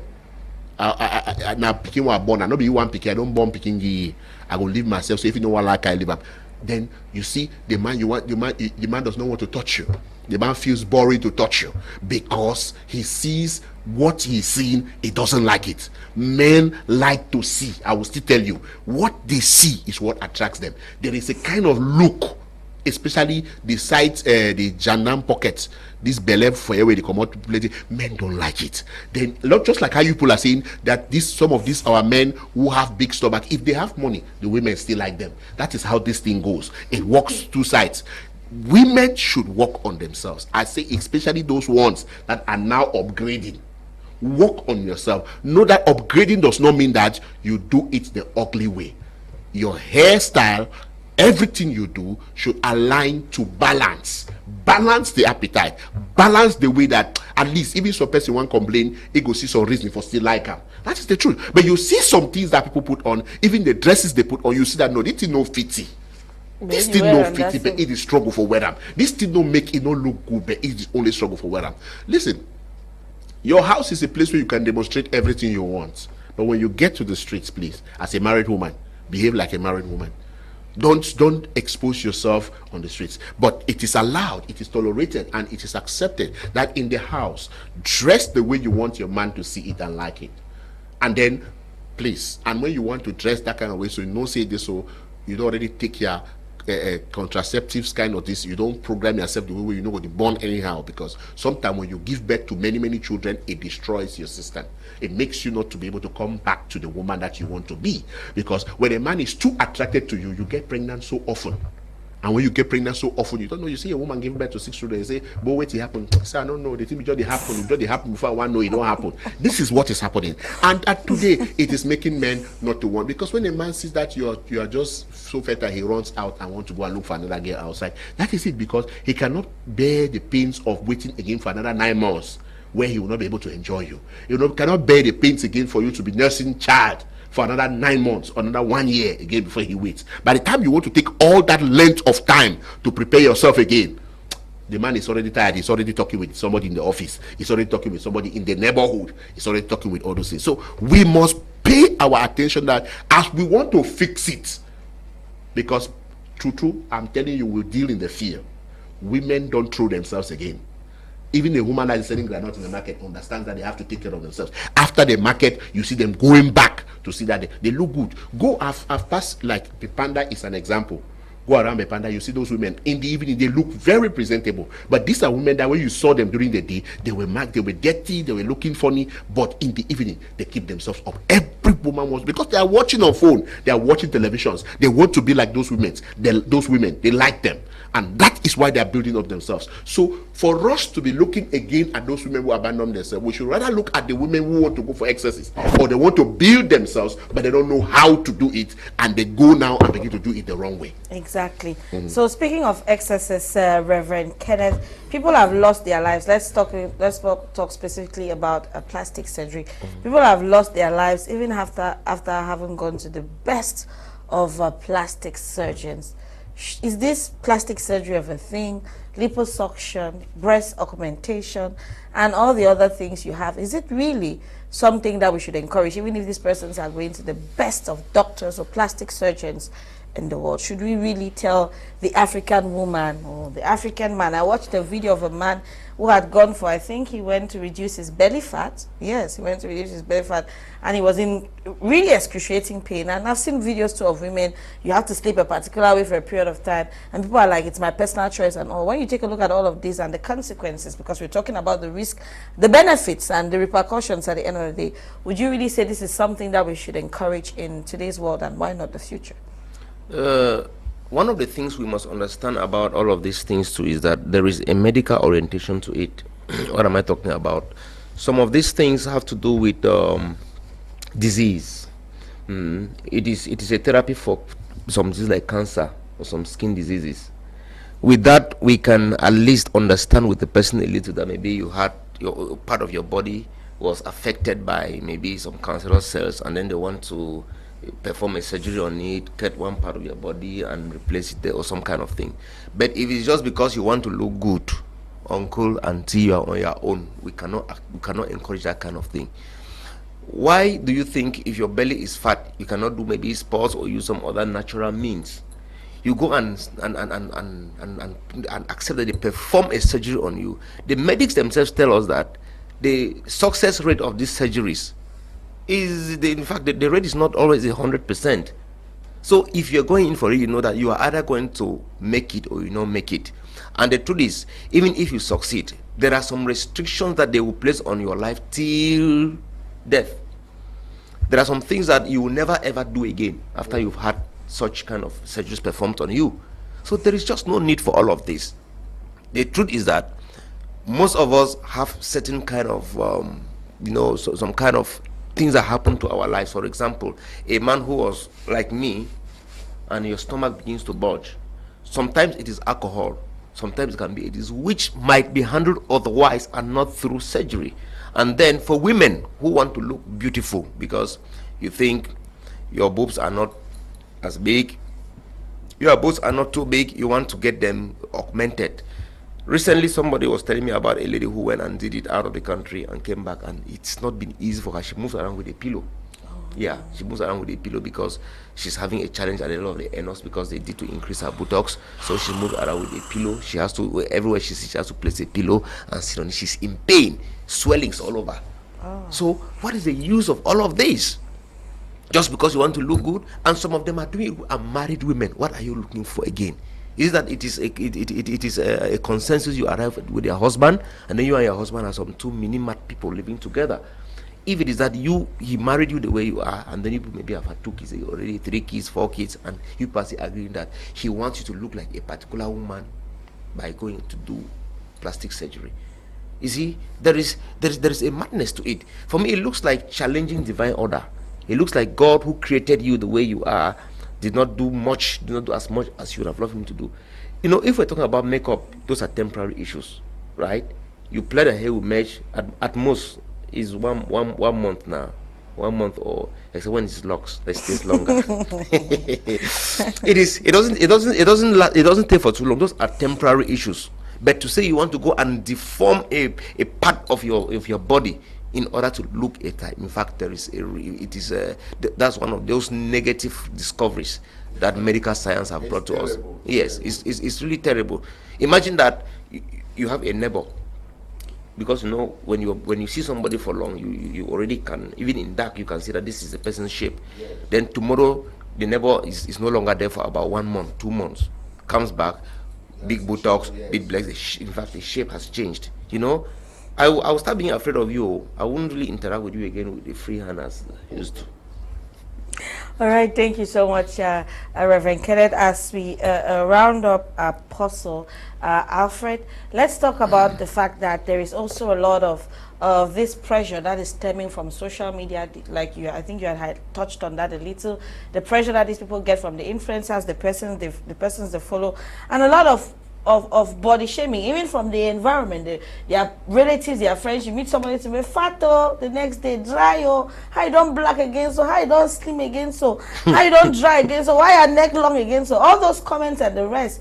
These things also account for this pressure and the desire to want to look a particular way, because apparently you're not pleasing to the eyes of the people that you are hoping to get their validation. Good. I saw a situation where a white lady was wanting to be a black person, if you must have seen that, and the way she looks, even the black people were refusing that she's not black. Yes. The black people say no, but with that, because she wanted to be black because she can eat the kind of food that the black people are eating. So who told her that the appetite comes from your color? You understand? Appetite doesn't come from the color. We have seen a lot of things that people want to copy on the net. The dressing, the hairstyle, everything people want to learn. A lot of these girls who have inferiority complex. Let me tell you something. Inferiority complex is a very bad thing. When you look at your friends and you wish to be like them all the time, your friends may always want to be like you. If you build a culture that is respectful, you build a culture that is decent, you're clean all the time, and you smell good all the time, your friends will always want to be with you, like you. You mustn't be like them. You mustn't look like them. A lot of them, because girls just prefer to eat anyhow now just to be fat, because that is the context on the net. These Nigerian comedians are not also making it light. They want to act, they will only be using these fat girls, and at the other end, people, it makes the young boy to begin to increase the appetite for fat women. And then at the end of the day, they don't even know that keeping a fat woman is work on its own. Go and verify, it's big work, because when you want to buy dresses, you will buy oversized. You must spend, because their sizes are usually not found easily. You want to buy dresses, innerwears and everything, now big thing there, and their amount is very high and some kind of things. And then their appetite usually for sex and whatever is too high. It's some kind of things. So you should also know this. At the end of the day, find what is good for you and for your environment. Don't get to the point where you must copy everything. You see your friend wear this clothes, you know very well you don't have the shape, but you wear it. You see your friend wear this particular hairstyle, you know that your face does not match with, because if you have a long face, there is a style for a long face. If you have a round face, there's a style for round face. So you find out this, you can type it on the net and discover certain things that go with your face. Some people have broad face. Those broad face go with certain styles. Always work with that. Don't go into excesses. Those excesses may land you into trouble. That's why I'm begging each and every lady, please, we are not saying this to insult you, but we are just trying to tell you that we, the men, we have things we like. And even if we tell you that we like fat, no go fat, because we will still come and tell you again that you don't over fat, but you cut down. Today we tell you that you are not fat, you go and do fatting, and then tomorrow we come and tell you you don't over fat, cut down, and then you want to start cutting down, and the work becomes so much. People have done a lot of films on this, they have done a lot of videos on this, and you see them every day. Don't be under pressure to look like the internet. Don't be under pressure to look like your neighbors. be under pressure to build your self-image, to build your personality, to build yourself in a way that any man will want to be around you. And one of the ways to do it is intelligence. Intelligence. If you're an intelligent person, you are a clean person, everybody will want to associate with you. Thank you so much, Apostel Alfred Esinge, for being with us on Prime Art tonight. Your last words, Reverend Kenneth, with regards to this topic? Yeah, we just want to encourage people that if you want to really pay attention too much to validation by human beings, you become a fool. Because in as much as some will be appreciating you for having grown fat, some will tell you, in fact, that size or the size you've gained, or the kind of weight you've gained is strange. Some will tell you you've gotten so slim, and will ask where you are sick. Why some will tell you, wow, you are not taking shape. So the best thing you can do is you must make sure you feel good inside of you. You must make sure that in addition to wanting to look good, make sure that you are gaining inner substance. It is more important than this. And then for those who are already married, make sure that the person whose opinion counts most about your outlook is your spouse. It's not about what people say out there. Sometimes some of us, your spouse says, I don't like this shape, and you say, no, everybody's appreciating me, everybody says I look good now, and it's only you, it's only you, and you end up, wanting to dance to the tune of other people to the expense of how your spouse perceives you. That is not good. For married people, your spouse is your number one fan. Thank you so much, Reverend Kenneth, and of course, many thanks once again to you, Apostle Alfred Esinge. Many thanks to all our amazing viewers. Thank you all for your constant contributions and, of course, encouragement on the program. Many thanks to the entire production team, the cameraman, the producer, the broadcasters, and, of course, to the supervision of My Media Prime Television and, of course, BT Media Group. Thank you once again. We encourage you to stay tuned to My Media Prime Television, and, of course, good night.